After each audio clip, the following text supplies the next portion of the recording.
बधाई कि आपकी पार्टी को युवा नेतृत्व मिला है। 45 साल की पार्टी भी है और 45 साल के आपके नए बॉस भी हैं।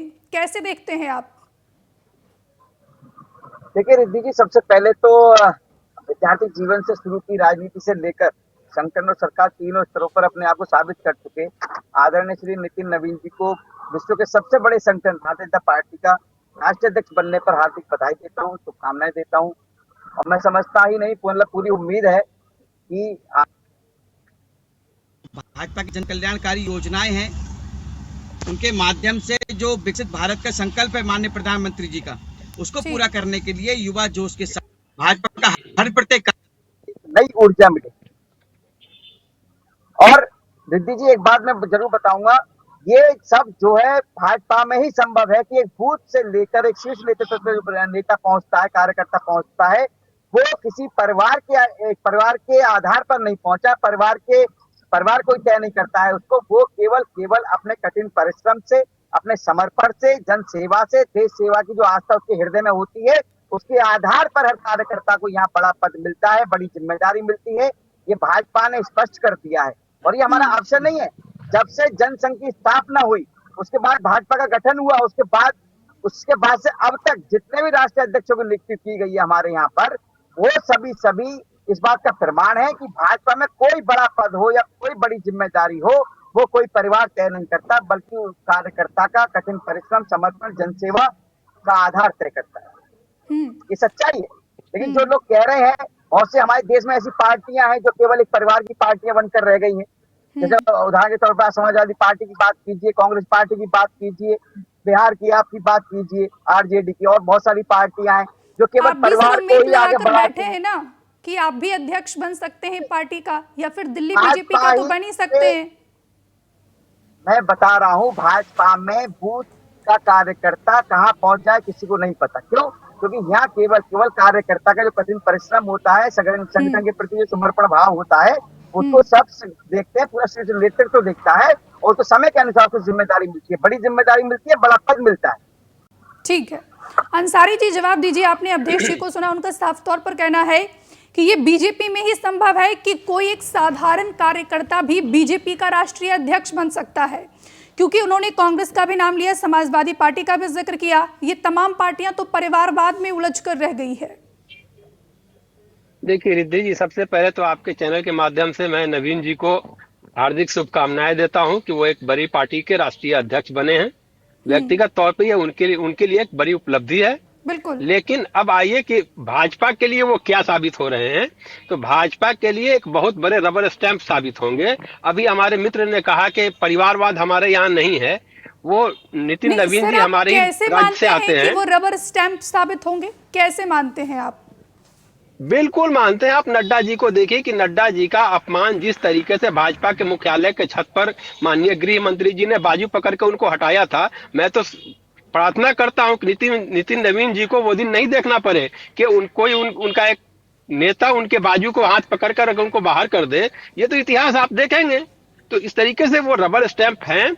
और दूसरी बात ये कहिए कि जिस तरीके से नितिन नवीन जी को ये लोग ले आए हैं, इसमें दो बात क्लियर हो जाती है कि भाजपा के यहाँ लोकतंत्र नहीं है। भाजपा संविधान और प्रजातंत्र और लोकतंत्र में विश्वास नहीं करती और प्रजातंत्र की बात करती। इसलिए ये बिल्कुल लाए हुए और एक भाजपा के ऊपर थोपे हुए अध्यक्ष है। बीजेपी अपना राष्ट्रीय अध्यक्ष बनाती है तो आप कहते हैं कि वो रबर स्टैंप है, आप कह रहे हैं कि लोकतंत्र नहीं है। क्या ये कांग्रेस पार्टी में संभव है? क्या ये कांग्रेस पार्टी में संभव है? ये सवाल अवधेश जी पूछ रहे हैं। अरे हमारे वर्तमान जो राष्ट्रीय अध्यक्ष हैं वो निर्वाचित होकर के आए हैं। उसको पूरे देश के कांग्रेस जनों ने उनको वोट देकर के, मत देकर के चुना है। वहां एक से ज्यादा व्यक्ति कॉन्टेस्ट कर रहे थे अध्यक्ष पद के लिए। तो खड़गे जी कहां से आए, उनका इतिहास देख लीजिए। वो पंचायत लेवल से उठ करके यहाँ तक आए हैं। और वो ऐसे परिवार से आए हैं कि वो किस दंशों को उन्होंने झेला है। आप 10 सेकंड का वो अब मंत्री जी ने दो बहुत महत्वपूर्ण बातें कही हैं। उनको ये बताना पड़ा अपने कार्यकर्ताओं को कि नितिन जी हमारे बॉस हैं। यानी मानो के नितिन जी बॉस हैं, क्योंकि बड़े नेता ये मानने को तैयार नहीं है। दूसरी चीज वो कह रहे हैं प्रधानमंत्री जी कि आदर्श है। कैसे आदर्श? प्रधानमंत्री इस चीज का जिक्र कर रहे हैं कि मैं एक साधारण कार्यकर्ता हूं और नितिन नवीन जी मेरे बॉस हैं। यही तो बात है कि ये बात कहनी पड़ रही है। जिस अच्छा। बात को कहनी पड़े इसका मतलब कि वो नहीं है। ठीक है, अवधेश जी प्रधानमंत्री जवाब को ये दीजिए। कहना पड़ रहा है कि वो हमारे बॉस हैं। ठीक है सर, लौट रही हूँ अवधेश जी, सिर्फ 2 लाइन में, फिर मैं विकास जी के पास जाऊंगी। अवधेश जी म्यूट है सर, आप अनम्यूट कर लीजिए पहले। देखिए रिद्धि जी, नदीम भाई तो उस पार्टी से आते हैं जिस पार्टी में गांधी परिवार के अलावा कोई पड़ा ही नहीं, और इसी चक्कर में न जाने कितने होनहार नेताओं ने कांग्रेस पार्टी छोड़ी, क्योंकि उनको लगा कि मेरा भविष्य तो है ही नहीं इसमें आपके पार्टी में। यहाँ होनहार की कमी नहीं, आपके यहाँ होनहार नेताओं की बिल्कुल कमी है। तभी आप असम में जो है हमारे यहाँ से गए हुए एक घोटालेबाज नेता को मुख्यमंत्री आप बना देते हैं। आप क्या नेता की बात कीजिएगा? आपके यहाँ कौन सा नेतृत्व आप है? भी तो सर घोटालेबाज जितने को ही वहां पर भ्रष्टाचारी हैं मुख्यमंत्री सब आपके बनाए यहाँ थे। से। आप भी तो घोटालेबाज किसको? को ही कौन से मुख्यमंत्री घोटालेबाज बनाए को? थे। कौन से घोटालेबाज को मैंने बनाया था? आप हिमंता विश्व शर्मा का जिक्र कर रहे हैं ना सर? बिल्कुल कर रहे हैं। अच्छा, तो जब वो कांग्रेस पार्टी में थे तब वो पाक साफ थे और बीजेपी के मुख्यमंत्री बन गए। नहीं, बिल्कुल पाक साफ नहीं थे। ये भाजपा के ही लोग कहते थे कि वो घोटालेबाज हैं, और यहाँ ही नहीं देश के आप अभी आप कहेंगे तो 10 नेताओं का मैं नाम गिना दूंगा। आप इस चीज को एक्सेप्ट कर रहे हैं ना कि हिमंता विश्व शर्मा जब कांग्रेस पार्टी में थे तब भी घोटालेबाज थे? नहीं, आप देखिए, आप बात को टर्न लेके जा रहे हैं। मैं आपको ये कह रहा हूँ कि जब उनको निकाला गया पार्टी से, जब वो वहां गए, तो इसका मतलब कि असम अगर एक स्टेट की बात कर ले, हमारे मित्र कह रहे हैं कि भाजपा में सबको जगह मिलती है, तो क्या असम स्टेट में पूरे राज्य में उनके पास एक भाजपा कार्यकर्ता नहीं था जो मुख्यमंत्री का चेहरा बन सकता है, कि वो बाहर के लाए हुए एक व्यक्ति को मुख्यमंत्री बना देते हैं? आप भी तो वही करते हैं सर, लॉटरी अंसारी जी। लेकिन विकास जी, यहाँ पर बात की जाए तो तमाम दिग्गज नेताओं को दरकिनार कर कई ऐसे नेता हैं जिनका नाम सामने आ रहा था, चाहे वो शिवराज सिंह चौहान की बात की जाए या फिर वसुंधरा राजे का भी जिक्र हो रहा था कि वो भी बीजेपी के राष्ट्रीय अध्यक्ष बन सकती है। मनोहर लाल खट्टर का नाम सामने आ रहा था, लेकिन सभी नामों को दरकिनार करके बीजेपी ने नितिन नवीन पर ही क्यों भरोसा जताया?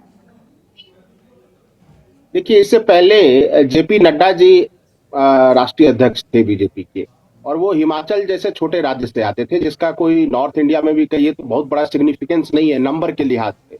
5 MP चुने जाते। हमसे जुड़े रहने के लिए हमारे YouTube चैनल को सब्सक्राइब करें और नई वीडियो की नोटिफिकेशन के लिए बेल आइकॉन को दबाएं।